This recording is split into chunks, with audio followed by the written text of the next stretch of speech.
ಕರೆಕ್ಟಾ? ಜನ ಬಂದಮೇಲೆ ವ್ಯಾಪಾರ ಆಗ್ತದೆ. ಕರೆಕ್ಟ್ ಅಲ್ಲ? ಒಂದು ಅಂಗಡಿ ಓಪನ್ ಮಾಡಿದ್ಮೇಲೆ ಜನ ಹೋಗ್ತಾರೆ, ಜನ ಬಂದರೆ ವ್ಯಾಪಾರ ಆಗ್ತದೆ, ವ್ಯಾಪಾರ ಆದರೆ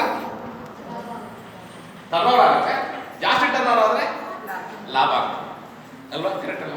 ಇದು ಬಿಸ್ನೆಸ್ ಮಾಡ್ತಕ್ಕಂಥ ರೀತಿ. ಹೀಗೆ ಒಬ್ಬ ವ್ಯಕ್ತಿ ಒಂದು ಬೋಂಡ ಖಾರ ಮಾಡಕ್ಕೆ ಹಂಗೆ ಓಪನ್ ಮಾಡಿದ್ರು. ಸರ್ ಜನನೇ ಬರ್ತಾ ಇಲ್ಲ, ಸರ್ ಜನನೇ ಬರ್ತಾ ಇಲ್ಲ, ಏನು ಮಾಡ್ತೀವಿ?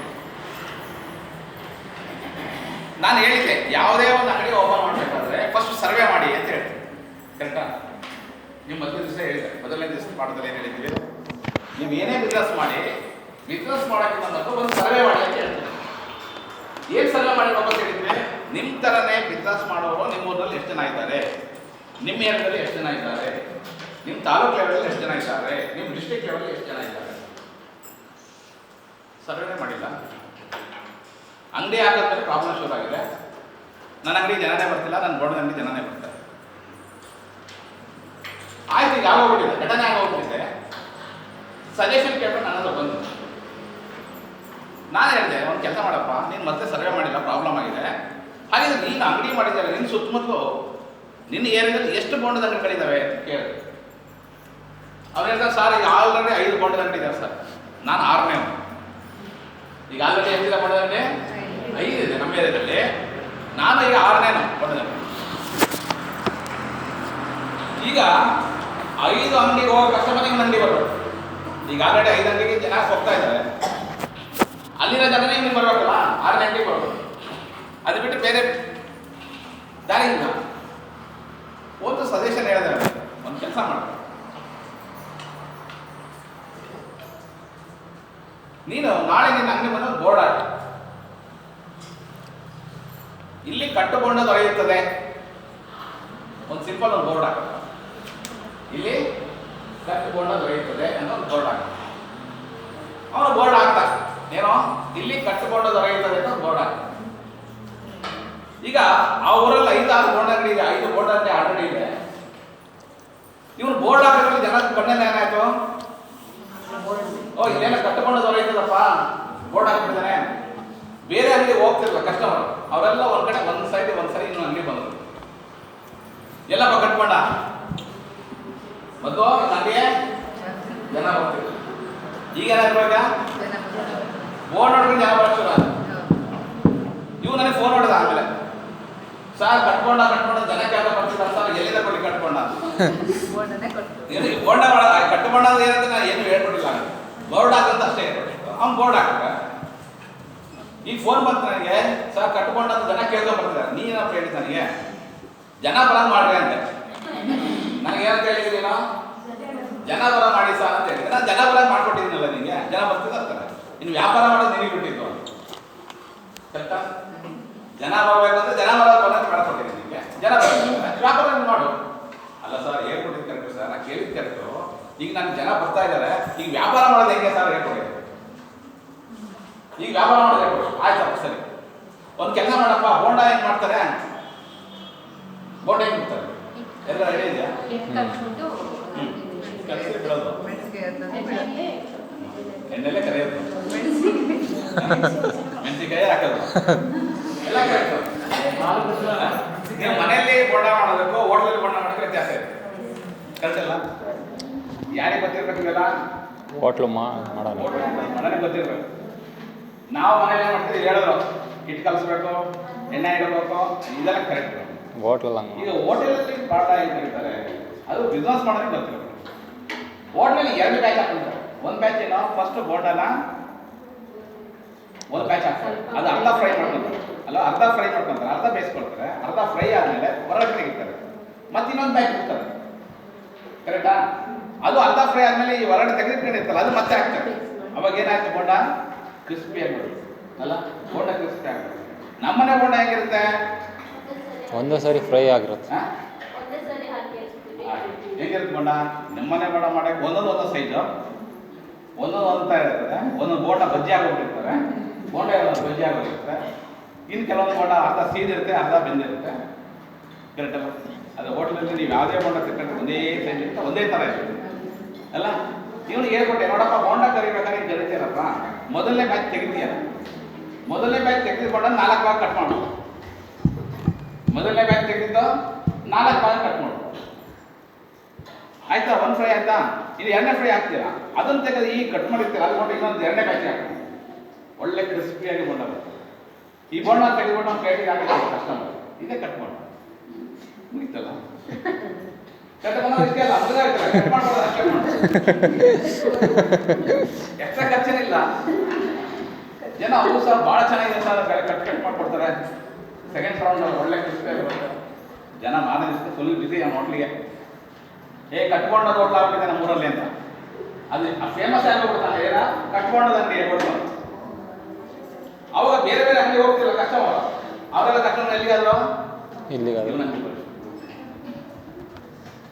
ನೋಡಿ. ಕಸ್ಟಮರ್ ಬರೋದಂಗೆ ಕಸ್ಟಮರ್ ಇಟ್ಟಿರ್ತಾರೆ. ಬಿಸ್ನೆಸ್ ಪ್ರಾಫಿಟೇಬಿಲಿಟಿ ಮಾಡ್ಕೊಳ್ಳೋದು. ಸುಮ್ಮನೆ ಒಂದು ಉದಾಹರಣೆ, ಈಗ ಸುಮಾರು ಬಿಸ್ನೆಸ್ ಇದೆ. 1-2 ಬಿಸ್ನೆಸ್ ಅಲ್ಲ, ನಿಮ್ಗೆ ಒಂದೇ ಒಂದು ಉದಾಹರಣೆ ಕೊಟ್ಟೆ. ಈ ಥರ ತುಂಬ ಜನ, ತುಂಬ ಬಿಸ್ನೆಸ್ಮನ್ಗಳು ಈ ಥರ ಲಾಸ್ ಆದಾಗ ನಮ್ಮ ತಗೊಂಡು ಬರ್ತಾರೆ.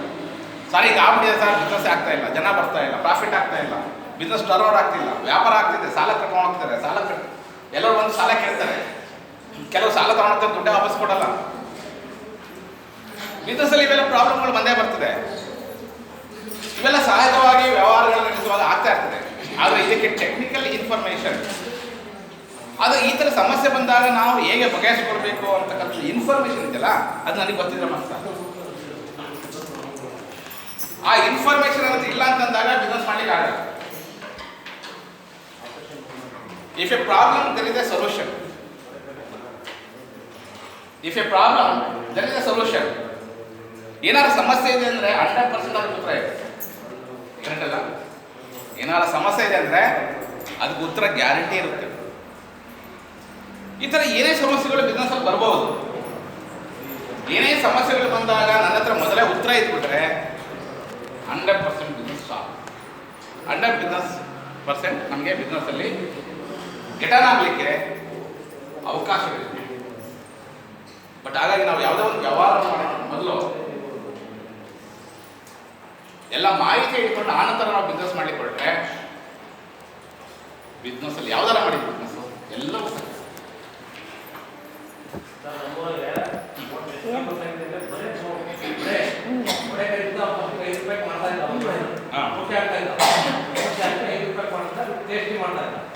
ಅದನ್ನ ಏನ್ ಮಾಡಿ ಆರ್ಡರ್ ಮಾಡಿ ಅದನ್ನ ಒಂದು ಸ್ವಲ್ಪ ಮುಂಚೆ ಕೊಯ್ಬಿಟ್ಟು ಆಪರೇಷನ್ ಮಾಡ್ತಾರೆ.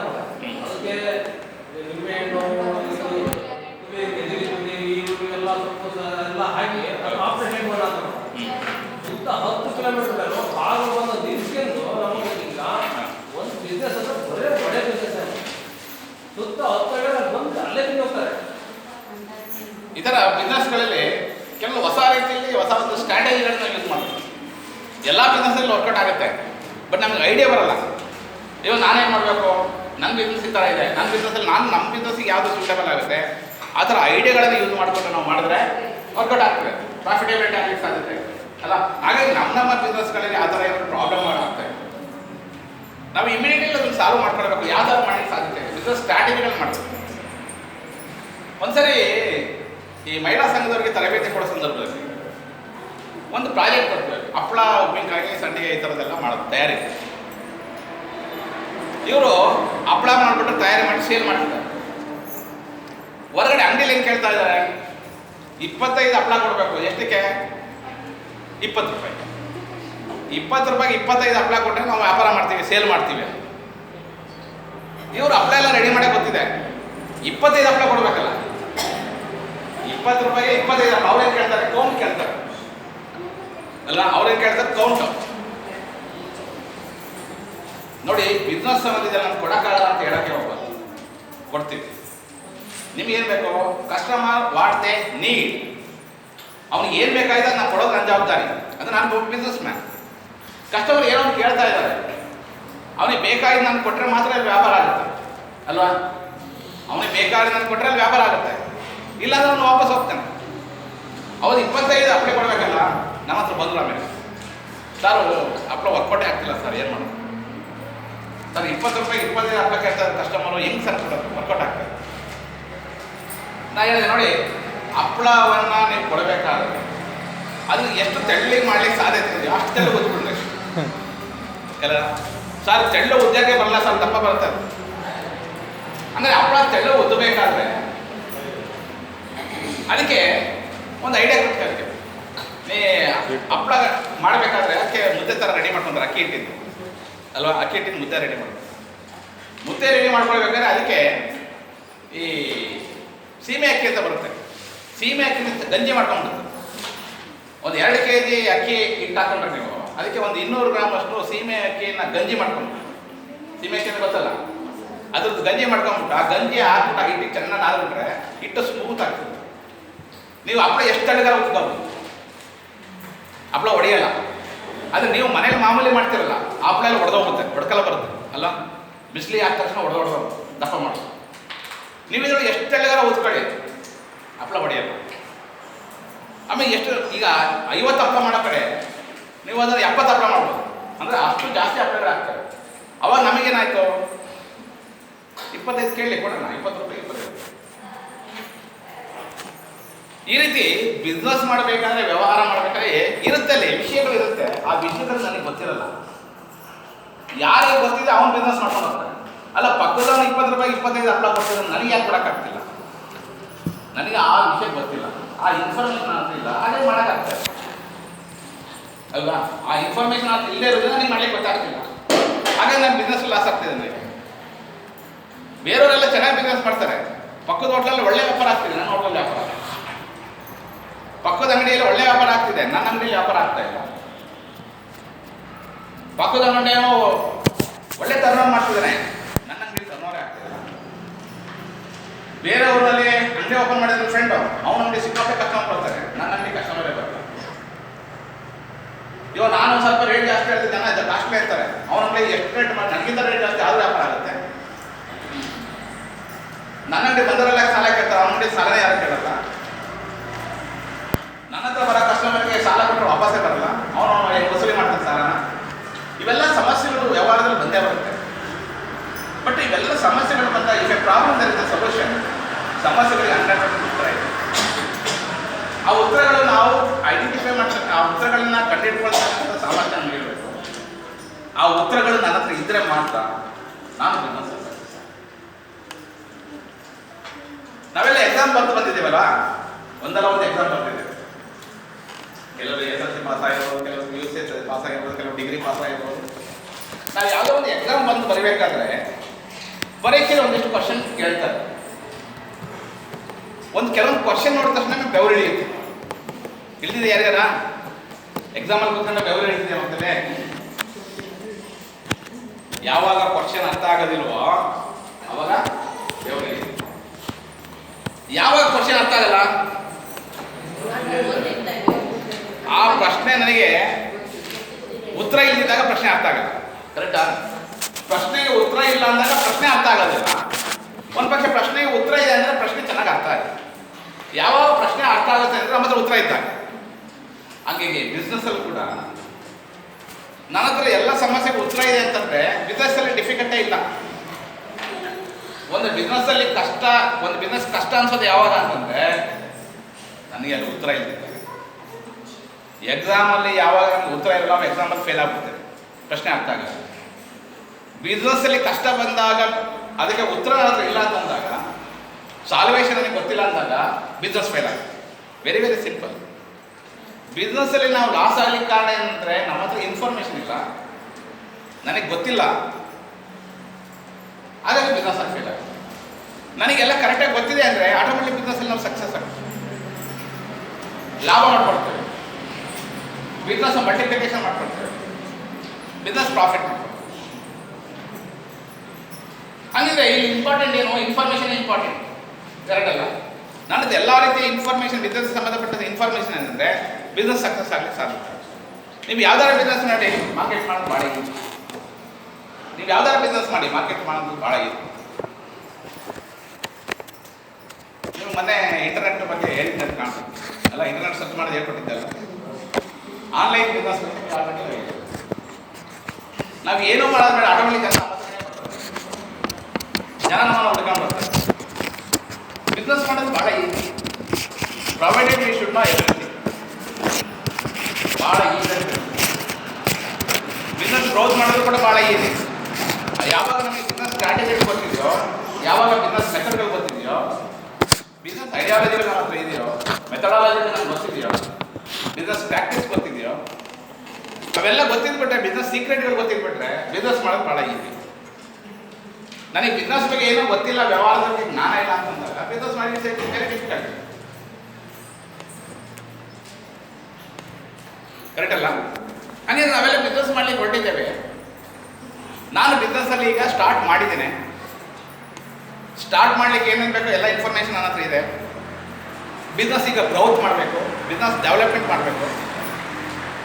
ಅದಕ್ಕೆ ಬೇಕಾದ ಪೂರಕವಾದಂಥ ಎಲ್ಲ ಬಿಸ್ನೆಸ್ ಸ್ಟ್ರಾಟಜಿಗಳು, ಬಿಸ್ನೆಸ್ ಐಡಿಯಾಲಜಿಗಳು, ಬಿಸ್ನೆಸ್ ಸೀಕ್ರೆಟ್ಗಳು ನನಗೆ ಗೊತ್ತಾದರೆ 100% ಬಿಸ್ನೆಸ್ ಗ್ರೋತ್ ಆಗುತ್ತೆ, ಬಿಸ್ನೆಸ್ ಮಲ್ಟಿಪಲ್ ಆಗುತ್ತೆ, ಬಿಸ್ನೆಸ್ ಪ್ರಾಫಿಟಬಿಲಿಟಿ ಆಗುತ್ತೆ.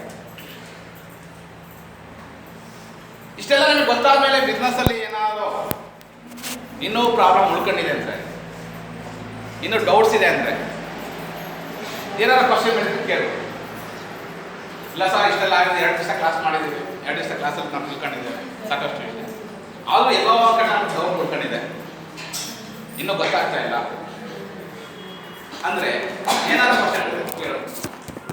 ನಿಮ್ಮ ಬಿಸ್ನೆಸ್ ಬಗ್ಗೆ ಅಲ್ಲಿ ಕೆಲವೊಂದು ಕ್ವಶನ್ಗಳು ಸಮಸ್ಯೆಗಳಿವೆ.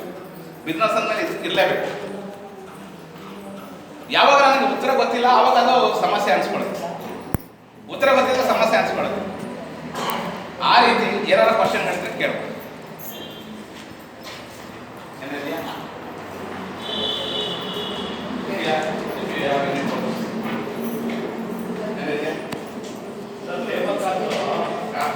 ಪ್ರತಿ ವರ್ಷ ಜಾಸ್ತಿ ಆಗ್ತಾ ಹೋಗುತ್ತೆ. ಆದರೆ ನಾವು ಬೆಳೆದ ಬೆಲೆ ಅಷ್ಟೇ ಇದೆ. ಆ ಬೆಳೆ ರೈಸ್ ಆಗಲಿಲ್ಲ, ಒಟ್ಟಾದರೆ ಲೇಬರ್ ಆಗ್ತಿದ್ದಿಲ್ಲ, ಆಗ್ತಾ ಹೋಗುತ್ತೆ. ನಮ್ಮ ಆದಾಯದಲ್ಲಿ ಏನಾಗುತ್ತೆ, ಅದು ನಾವು ಮಾರಾಟ ಮಾಡಿರೋ ಪ್ರೈಸ್ ಅದೇ ಇದ್ದಾಗ ಲೇಬರ್ ಕಾಸ್ಟ್ ಜಾಸ್ತಿ ಕೊಟ್ಟಾಗ ಅದರಲ್ಲಿ ಲಾಭಾಂಶ ಕಡಿಮೆ ಆಗುತ್ತೆ. ಅದಕ್ಕೆ ಏನು ಮಾಡಬೇಕು? ಇಲ್ಲಿ ಬಿಸ್ನೆಸ್ ಮ್ಯಾನೇಜ್ಮೆಂಟ್ ಅಂತ ಕರೀತಾರೆ. ಬಿಸ್ನೆಸ್ ಮ್ಯಾನೇಜ್ಮೆಂಟ್, ಈ ಬಿಸ್ನೆಸ್ ಮ್ಯಾನೇಜ್ಮೆಂಟ್ ನನಗೆ ಗೊತ್ತಿದೆ ಅಂದರೆ ಇವೆಲ್ಲ ಮ್ಯಾನೇಜ್ ಮಾಡ್ಬೋದು. ಎಕ್ಸ್ಪೆನ್ಸು ಮತ್ತು ಟರ್ನ್ ಓವರ್ ಇವೆರಡನ್ನು ಲೆಸ್ ಮಾಡಿದಾಗ ನಾವು ಉಳಿಯೋದೇ ಪ್ರಾಫಿಟ್. ಈಗ ನಮಗೆ ಎಕ್ಸ್ಪೆನ್ಸನ್ನು ನಾವು ಹೆಂಗೆ ಮ್ಯಾನೇಜ್ಮೆಂಟ್ ಮಾಡಬೇಕು, ಟರ್ನ್ ಓವರ್ನ ಹೆಂಗೆ ಹೈಕ್ ಮಾಡ್ಬೇಕು, ಲಾಭ ಮಾಡ್ಕೊಳ್ಬೇಕು. ನೋಡಿ ಇನ್ನೊಂದು ಎಕ್ಸಾಂಪಲ್ ಕೊಡ್ತಿದ್ದೇನೆ. ಮೊದಲೆಲ್ಲ 1 ಎಕರೆ ಪ್ರದೇಶಕ್ಕೆ 10 ಚೀಲ ಭತ್ತ ಬೆಳೀತಿದ್ವಿ ಭಾಳ ಹಿಂದೆ. ಯಾವಾಗ 60ರ ದಶಕದ ಹಿಂದೆ, 1960-70ರಲ್ಲಿ 1 ಎಕರೆಗೆ ಎಷ್ಟು ಬೆಳೀತಿದ್ರು ಭತ್ತ ನಿಮಗೆಲ್ಲ ಗೊತ್ತಿದೆ, ರೈತರಾದ್ರೂ ಗೊತ್ತಿರುತ್ತೆ. ಇವಾಗ 1 ಎಕರೆಗೆ ಎಷ್ಟು ಭತ್ತ ಬೆಳೀತಿದ್ದಾರೆ? 30. ಎಷ್ಟು ಚೀಲ ಬೆಳೀತಿದ್ದಾರೆ? ಕರೆಕ್ಟ್ ಅಲ್ಲ? ನೀವು ಹಳೆ ಕಾಲದಲ್ಲಿ ಕೇಳಿ, ನೀವು 1 ಎಕರೆಗೆ ಎಷ್ಟು ಭತ್ತ ಬೆಳೀತಿದ್ರೆ? 10ರಿಂದ 15 ಚೀಲ ಬೆಳೆದ್ರು, ಹೈಯೆಸ್ಟು. ಅದು ಹೈಯೆಸ್ಟ್ ಅನ್ನೋದು. ಇವಾಗ ಎಷ್ಟು ಬೆಳೀತಿದ್ದಾರೆ? 30-40 ರೂಪಾಯಿ ತೆಗಿತಿದ್ದಾರೆ. ಅವತ್ತಿನ ಲೇಬರ್ ಕಾಸ್ಟ್ ವೆರಿ ಚೀಪ್, ಇವತ್ತು ಲೇಬರ್ ಕಾಸ್ಟ್ ಜಾಸ್ತಿ. ಪ್ರೊಡಕ್ಷನ್ ಆಟೋಮೆಟಿಕ್ಲಿ ಜಾಸ್ತಿ ಆಗಿದೆ ಅಲ್ವಾ? ಪ್ರೊಡಕ್ಷನ್ ಜಾಸ್ತಿ ಆಗಿದೆ. ಪ್ರೊಡಕ್ಷನ್ ನಾವು ನಾವು ಇವತ್ತಿನ ರಾ ಮೆಟೀರಿಯಲ್ ಒಂದು ಅದನ್ನ ಇದು ಮಾಡ್ತೀವಿ, ಮ್ಯಾನುಫ್ಯಾಕ್ಚರಿಂಗ್ ಮಾಡ್ತೀವಿ. ನಮಗೆ ಲೇಬರ್ ಬೇಕಾಗಿತ್ತು. ಲೇಬರು ಈ ವರ್ಷ ಇಟ್ಕೊಂಡಿದ್ವಿ, ಮತ್ತೆ ಒಂದು 5% ವರ್ಷ ಜಾಸ್ತಿ ಆಗ್ತದೆ. ಆದರೆ ರೇಟ್ ಜಾಸ್ತಿ ಆಗಿದೆ. ಇದನ್ನು ಮ್ಯಾನೇಜ್ಮೆಂಟ್ ಮಾಡ್ಬೇಕು. ಅದನ್ನು ನಾವು ಹೇಳೋದಿಲ್ಲ. ಪ್ರಾಫಿಟಬಿಲಿಟಿಯಲ್ಲಿ ನಾವು ವರ್ಕೌಟ್ ಮಾಡ್ಕೊಳ್ಬೇಕು, ಲಾಭಾಂಶದಲ್ಲಿ ವರ್ಕೌಟ್ ಮಾಡ್ಕೊಳ್ಬೇಕು. ಈಗ ನನ್ನ ಎಕ್ಸ್ಪೆನ್ಸ್ ಇಷ್ಟಿದೆ ಅಂದರೆ ಆದಾಯ ಮತ್ತು ಖರ್ಚುಗಳಲ್ಲಿ ಸಮತೋಲನ ಇದ್ದಾಗ ವ್ಯತ್ಯಾಸಗಳಾಗ್ತದೆ. ಈಗ ನನಗೆ ಆದಾಯ ಜಾಸ್ತಿ ಮಾಡ್ಕೊಳ್ದೆ ಹೋದರೆ ಮ್ಯಾನೇಜ್ಮೆಂಟ್ ಮಾಡ್ಲಿಕ್ಕೆ ಸಾಧ್ಯ ಇಲ್ಲ. ಈಗ ನಾನು ಖರ್ಚೆ ಜಾಸ್ತಿ ಆಗ್ತಾ ಹೋದರೆ ಆದಾಯ ನನಗೆ ಅಷ್ಟೇ ಇದೆ ಅಂತಂದರೆ, ಲಾಭ ಅಷ್ಟೇ ಇದೆ ಅಂತಂದರೆ ಆಟೋಮೆಟಿಕ್ ಲಾಸ್ ಆಗ್ತದೆ, ಬಿಸ್ನೆಸ್ ಲಾಸ್ ಆಗ್ತದೆ. ಈಗ ಆದಾಯವನ್ನು ಜಾಸ್ತಿ ಮಾಡ್ಕೊಳ್ಳೋದು ದಟ್ ಒಂದಿನ ಸೊಲ್ಯೂಷನ್. ಟರ್ನ್ ಓವರ್ ಜಾಸ್ತಿ ಮಾಡ್ಕೋಬೇಕು, ಇಲ್ಲಿ ಮ್ಯಾನೇಜ್ ಮಾಡಬೇಕು. ನೀವು ಯಾವುದೇ ಬಿಸ್ನೆಸ್ ಮಾಡ್ತಾ ಹೋಗಿ, ಲೇಬರ್ ಈಗ ಲೇಬರ್ 10 ವರ್ಷ ಬಂದು ನಮಗೆ ಕ್ವಾಂಟಿಟಿ ಆಫ್ ರಿಕ್ವೈರ್ಮೆಂಟ್ ಸಿಗೋದು ನಮಗೆ 1 ಕ್ವಿಂಟಲ್ ಹಸೆಕಾಯಿಗೆ 15 kg 18 kg ಸಿಗೋದು. ಇನ್ನು 10 ವರ್ಷ ಹೋದ್ರೆ ಅದು ಅಷ್ಟೇ ಸಿಗೋದು. ಅದು ಕೆಜಿ ಅಡಿಕೆ ಸುಲಿಸಿದ್ರೆ 1 ಕ್ವಿಂಟಲ್ ಅಡಿಕೆ ಸುಲಿಸಿದ್ರೆ ನಮಗೆ 15 kg 18 kg ಸಿಗುತ್ತೆ, 16 kg ಸಿಗಲ್ಲ. ಆ 15 kg ಗೆ ಇರೋದನ್ನ ನಾವು ರಿಕ್ವೈರ್ಮೆಂಟ್ಸ್ ಅದನ್ನು ಎಲ್ಲ ಇದು ಹಾಗೆ ಆಗುತ್ತೆ ನೋಡಿ. ಈಗ ಲೇಬರು ನಿಮಗೆ ಜಾಸ್ತಿ ಆಟೋಮೆಟಿಕ್ ಹಾಗೆ ಆಗ್ತಾ ಹೋಗುತ್ತೆ. ಇದಕ್ಕೆ ನಾವು ಅದಕ್ಕೆ ಲೇಬರ್ಗೆ ಆಲ್ಟರ್ನೇಟಿವ್ ಬೇರೆ ವ್ಯವಸ್ಥೆಗಳನ್ನ ಮಾಡ್ಕೊತಾ ಇದ್ದೇವೆ. ಈಗ ನೋಡಿ ಒಂದು ಎಕ್ಸಾಂಪಲ್ ಕೊಡ್ತೀನಿ. ನಿಮ್ಗೆ ಅಡಿಕೆದೆ ಮೊದಲು ಕೈಯಲ್ಲಿ ಅಡಿಕೆ ಸುಲಿತಾ ಇದ್ವಿ. ಮೊದಲು ಕೈಯಲ್ಲಿ ಅಡಿಕೆ ಸುಲಿತಾ ಇದ್ವಿ. ಈಗ ಅಡಿಕೆ ಸುಲಿಯೋ ಯಂತ್ರ ಬಂದಿದೆ. ಒಂದು ನಿಮಿಷ ಇನ್ನು ಅದು ಕಂಟಿನ್ಯೂ ಮಾಡ್ತೀನಿ.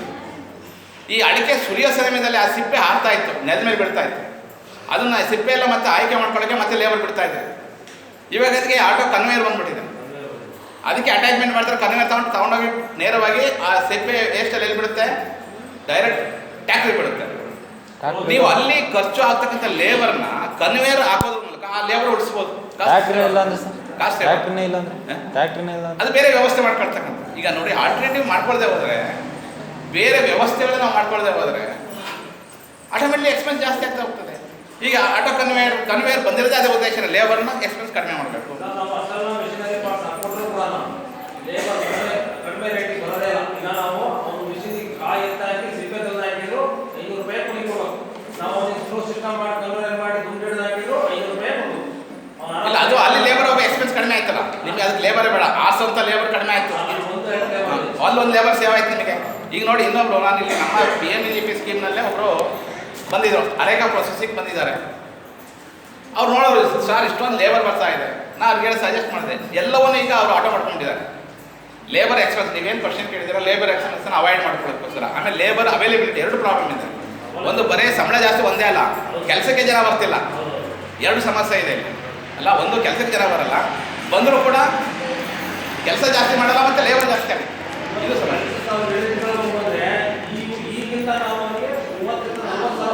ಅಡ್ವಾನ್ಸ್ ಮಾಡಿ ಗೊತ್ತಾಯಿದೆ, ನಾನು ನೋಡಿದ್ದೀನಿ. 5 ಲಕ್ಷ 5 ಲಕ್ಷ ಕಟ್ಟಲೆ ಅವ್ರು ಅಡ್ವಾನ್ಸ್ ಕೊಟ್ಟು ಇಟ್ಕೊಂಡಿದ್ದಾರೆ. ಅದಕ್ಕೆ ಅವ್ರಿಗೊಂದು ಸಜೆಷನ್ ಮಾಡಿದೆ ನಾನು, ನೀವು ಎಲ್ಲಿ ಅಡಿಕೆ ಸುಲಿತೀರೋ ಅಲ್ಲಿಂದನೇ ಒಂದು ಕನ್ವೇಯರ್ ಎಲ್ಲಿಗೆ ಹೋಗುತ್ತೆ, ಬೇಯಿಸ್ತಾರಲ್ಲ, ಅಡಿಕೆ ಬಾಯ್ಲಿಂಗ್ ಮಾಡ್ತಾರಲ್ಲ, ಅಲ್ಲಿ ಡೈರೆಕ್ಟ್ ಕನ್ವೇಯರ್ ಮೂಲಕ ಹೋಗ್ಬಿಡುತ್ತೆ. ಅಲ್ಲಿ ಬೇಯಿಸಿದ ಮೇಲೆ ಅಲ್ಲಿಂದ ಅದು ಎತ್ಕೊಂಡು ಹೋಗ್ಬೇಕಲ್ಲ ಮತ್ತೆ ಬುಟ್ಟಿ ಒಳಗೆ, ಅಲ್ಲಿಂದ ಒಂದು ಕನ್ವೇಯರ್ ಟಾಪಿಗೆ ಹೋಗುತ್ತೆ, ಎಲ್ಲಿಗೆ ಆರ್ಸಿಸಿ ಹೋಗುತ್ತೆ. ಅಲ್ಲಿ ಒಬ್ಬನೇ ಮೇಲ್ಗಡೆ ಆರ್ಸ್ಲಿಕ್ಕೆ ಮಾತ್ರ ಒಬ್ಬ ಲೇಬರ್, ಅಂದರೆ ಅದನ್ನು ಸ್ಪ್ರೆಡ್ ಮಾಡಲಿಕ್ಕೆ 3-4 ಜನ ಲೇಬರ್ ಕಂಪ್ಲೀಟ್ ಪ್ರೊಸೆಸ್ ಮುಗಿದಾಯ್ತು. ಅಷ್ಟು ಲೇಬರ್ನ ಅವ್ರು ಮೇಂಟೈನ್ ಮಾಡಿದ್ದಾರೆ. ನಿಮ್ಗೆ ಯಾರ್ಯಾರು ಇಂಟ್ರೆಸ್ಟ್ ಇದ್ರೆ ನಾನು ಕರ್ಕೊಂಡು ತೋರಿಸ್ತೀನಿ, ಭಾಳ ಚೆನ್ನಾಗಿ ಮಾಡಿದ್ದಾರೆ, ತುಂಬ ಕಡೆ ಮಾಡಿದ್ದಾರೆ. ಅನಿವಾರ್ಯವಾಗಿ ನಾವು ಏನಾಗುತ್ತೆ ಅಂದರೆ ಆಲ್ಟರ್ನೇಟಿವ್ಗೆ ವ್ಯತ್ಯಾಸಗಳನ್ನ, ಆಲ್ಟರ್ನೇಟಿವ್ ಮೆಥಡ್ಗಳನ್ನ ಬಳಸ್ಕೊಳ್ಬೇಕು. ಇದನ್ನು ತುಂಬ ಕಡೆ ಮಾಡ್ತಾ ಇದ್ದಾರೆ ವಿಲೇಜ್ಗಳಲ್ಲಿ. ಹಂಗಾಗಿ ನೀವು ಲೇಬರ್ ಸೇವ್ ಮಾಡ್ಕೊಳ್ಬೋದು, ಒಂದು ಲೇಬರ್ ಎಕ್ಸ್ಪೆನ್ಸ್ ಕಡಿಮೆ ಮಾಡ್ಕೊಳ್ಬೋದು. ಆಲ್ರೆಡಿ ನಾವು ಹೋಗಲೇಬೇಕು. ಅಡ್ವಾನ್ಸ್ಡ್ ಮೆಥಡಾಲಜಿಗಳನ್ನು ಯೂಸ್ ಮಾಡ್ಕೊಳ್ಳೋದ್ರ ಮೂಲಕ ನಮ್ಮ ಬಿಸ್ನೆಸ್ನ ಗ್ರೋತ್ ಮಾಡ್ಕೊಳ್ಳೋಕ್ಕೆ ಸಾಧ್ಯತೆಗಳಿದೆ. ಆದರೆ ಎಲ್ಲ ಬಿಸ್ನೆಸ್ಸಲ್ಲೂ ಸಾಧ್ಯತೆ ಇದೆ. ನೀವು ಯಾವ್ಯಾವ ಬಿಸ್ನೆಸ್ ಮಾಡ್ತೀರೋ ಎಲ್ಲ ಬಿಸ್ನೆಸ್ಸಲ್ಲೂ ಕೂಡ ಇದಕ್ಕೆ ಅವಕಾಶಗಳು ಇದೆ.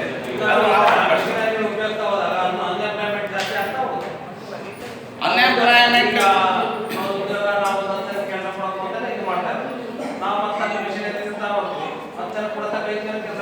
ಇಲ್ಲ, ಅದು ಏನಾಗುತ್ತೆ ಅಂದರೆ ಅಲ್ಲಿ ಮೆಷಿನರಿ ನೀವು ಕೊಡ್ತಾನಲ್ಲ, ಅವನು ಮತ್ತೆ ಲೇಬರ್ ಕಳಿಬೇಕು.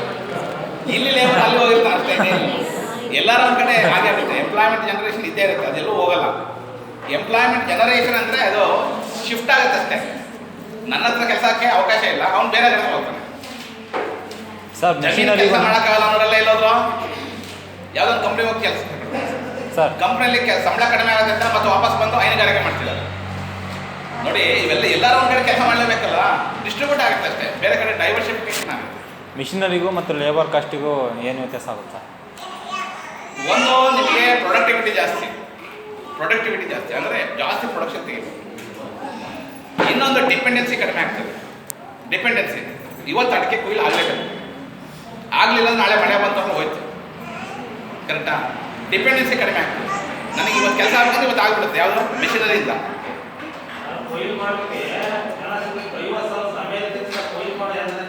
ತರಿಸಿದ್ರ. ಅಂದರೆ ಅದೇ ನೋಡಿ, ಡಿಪೆಂಡೆನ್ಸಿ ಇದೆಯಲ್ಲ, ಇವೆಲ್ಲ ಅವಾಯ್ಡ್ ಆಗುತ್ತೆ. ಮೆಷಿನರಿ ಏನು ಬರೋದ್ರಿಂದ ನಮಗೆ ಡಿಪೆಂಡೆನ್ಸಿ ಕಡಿಮೆ ಆಗ್ತದೆ.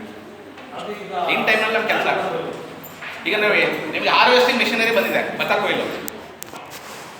ಕೊಯ್ಲು ಮಾಡಿದ್ರೆ ಹಾರ್ವೆಸ್ಟಿಂಗ್ ಮಿಷಿನ್ನು ಬಂದ ಮೇಲೆ ಭತ್ತ ಕೊಯ್ಲಿಗೆ ಜನ ಹುಡುಕೋ ಪ್ರಶ್ನೆನೇ ಇಲ್ಲ. ಈಗ ಭಾಳ ಈಸಿ. ಮೊದಲು ಪೆಂಡಿ ಮಾಡಬೇಕಾಯ್ತು ಹುಲ್ಲಿಂದು, ಈಗ ಅದಕ್ಕೂ ಮಿಷಿನ್ ಬಂದಿದೆ ಹುಲ್ಲಿನ ಪೆಂಡಿ ಮಾಡಲಿಕ್ಕೆ. ಅಡ್ವಾನ್ಸ್ ಟೆಕ್ನಾಲಜಿಗಳನ್ನು ಯಾಕೆ ಬಳಸ್ಕೊಳ್ತಾ ಇದ್ದೀವಿ ಅಂತಂದರೆ, ಒಂದು ಪ್ರೊಡಕ್ಟಿವಿಟಿಗೆ, ಒಂದು ಡಿಪೆಂಡೆನ್ಸಿ. ನೆಕ್ಸ್ಟ್ ಅದು ಕಾಸ್ಟ್ ಎಕಾನಮಿ ಕೂಡ ಆಗ್ಬೋದು, ಒಂದು ಹಂತದಲ್ಲಿ ಕಾಸ್ಟ್ ಎಕಾನಮಿ ಕೂಡ ಆಗ್ತದೆ. ಲೇಬರಿಗೂ ಮಿಷಿನರಿಗೂ ದುಡ್ಡು ಉಳಿಯುತ್ತಾ ಸರ್? 100% ಆಗುತ್ತೆ. ಪ್ರೊಡಕ್ಟಿವಿಟಿ ಜಾಸ್ತಿ ಆದ್ರೆ ಆಟೋಮೆಟಿಕ್ ಲಾಭ ಆಗಲೇಬೇಕು. ಪ್ರೊಡಕ್ಟಿವಿಟಿ ಜಾಸ್ತಿ ಆಯ್ತು ಅಂದರೆ ಲಾಭ ಆಗೇ ಆಗುತ್ತೆ, ಪ್ರಾಫಿಟಬಿಲಿಟಿ ಆಗೇ ಆಗುತ್ತೆ.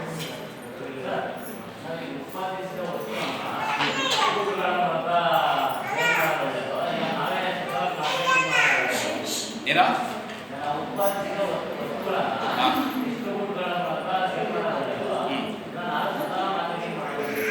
ಈಗ ಎರಡು ಥರ ಮೆಥಡ್ ಇದೆ. ಒಂದು ಡೈರೆಕ್ಟ್ ಮಾರ್ಕೆಟಿಂಗ್, ಇನ್ನೊಂದು ಇಂಡೈರೆಕ್ಟ್ ಮಾರ್ಕೆಟಿಂಗ್ ಅಂತ ಇದೆ. ಡೈರೆಕ್ಟ್ ಮಾರ್ಕೆಟಿಂಗ್ ಅಂದರೆ ನಾನೇ ನೇರವಾಗಿ ಹೋಗಿ ವಸ್ತುಗಳನ್ನ ಕೊಟ್ಟು ಸೇಲ್ ಮಾಡೋದು, ಒಂದು ಸಿಸ್ಟಮ್. ಇನ್ನೊಂದು ಇಂಡೈರೆಕ್ಟ್ ಮಾರ್ಕೆಟಿಂಗ್ ಅಂದರೆ ಅದು ಚಾನಲ್ ಸಿಸ್ಟಮ್, ಅದು ಮಾರ್ಕೆಟಿಂಗ್ ಚಾನಲ್ಸ್ ಅಂತ ಕರೀತಾರೆ. C&F ಏಜೆಂಟು, ಡಿಸ್ಟ್ರಿಬ್ಯೂಟ್ರು, ಸ್ಟಾಕಿಸ್ಟು, ಡೀಲರು, ರಿಟೈಲರು, ಈ ಥರ ಎಲ್ಲ ಚಾನಲ್ ಸಿಸ್ಟಮ್ ಇದೆ. ನಿಮಗೆ ಯಾವುದು ಅನುಕೂಲ ಆಗುತ್ತೆ ಅಂತ ನೋಡಬೇಕು. ಈಗ ನನಗೆ ಯಾವುದು ಅನುಕೂಲ ಆಗುತ್ತೆ, ನನಗೆ ನೇರವಾಗಿ ಅನುಕೂಲ ಆಗುತ್ತೆ ಡೈರೆಕ್ಟ್ ಮಾರ್ಕೆಟ್ ಮಾಡೋದ್ರಿಂದ ಲಾಭ ಜಾಸ್ತಿ ಆಗುತ್ತೆ ಅಂತ ನೀವು ಡೈರೆಕ್ಟ್ ಮಾರ್ಕೆಟ್ ಮಾಡ್ಬೋದು. ಇಲ್ಲ ಸರ್, ನಾನು ಸಿಕ್ಕಾಪಟ್ಟೆ ಕೆಲಸ ಇದೆ, ನನಗೆ ಸಿಕ್ಕಾಪಟ್ಟೆ ಪ್ರೊಡಕ್ಷನ್ ಇದೆ, ನನಗೆ ಪ್ರೊಡಕ್ಷನ್ ಮಾಡೋದೇ ಹೆವಿ ಆಗ್ತಾ ಇದೆ, ಮಾರ್ಕೆಟ್ ಮಾಡೋಕ್ಕಾಗಲ್ಲ ನನ್ನ ಕೈಯಿಂದ. ಅವಾಗ you are going to indirect market. ಅವಾಗ ಯಾರೋ ಒಬ್ಬರು C&Fಗೋ ಡಿಸ್ಟ್ರಿಬ್ಯೂಟರ್ಗೆ ಅಪಾಯಿಂಟ್ ಮಾಡ್ಕೊಳ್ಳಿ, ಅವ್ರನ್ನ ಪ್ರಾಡಕ್ಟ್ ಸೇಲ್ ಮಾಡಿಸ್ತೀವಿ. It's all depend on your capacity. ನನಗೆ ಯಾವ್ದು ಅನುಕೂಲ ಆಗುತ್ತಾ ಆ ಲೈನಿಗೆ ಹೋಗ್ಬೋದು. ಮತ್ತೆ ಕ್ವಶನ್ ಕೇಳ್ತೀನಿ ರಿಗಾರ್ಡಿಂಗ್ ಬಿಸ್ನೆಸ್. ಏನಾರ ಸಬ್ಜೆಕ್ಟ್ ಇದೆ, ಏನೇ ಬಿಸ್ನೆಸ್, ಇಂಥದೇ ಬಿಸ್ನೆಸ್, ಯಾವುದೇ business.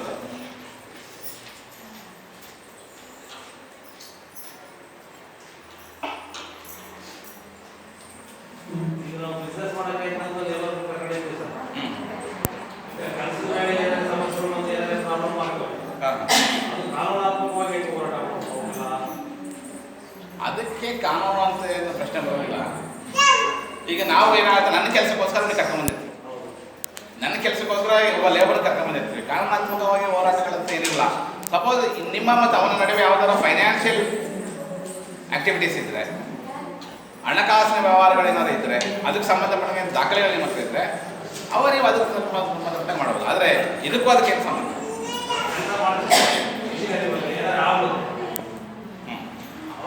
Any damages, any harmful ಏನಾದ್ರು ಆದರೆ ಅವಾಗ ಓನರ್ ರೆಸ್ಪಾನ್ಸಿಬಲ್ ಆಗ್ತಾರೆ.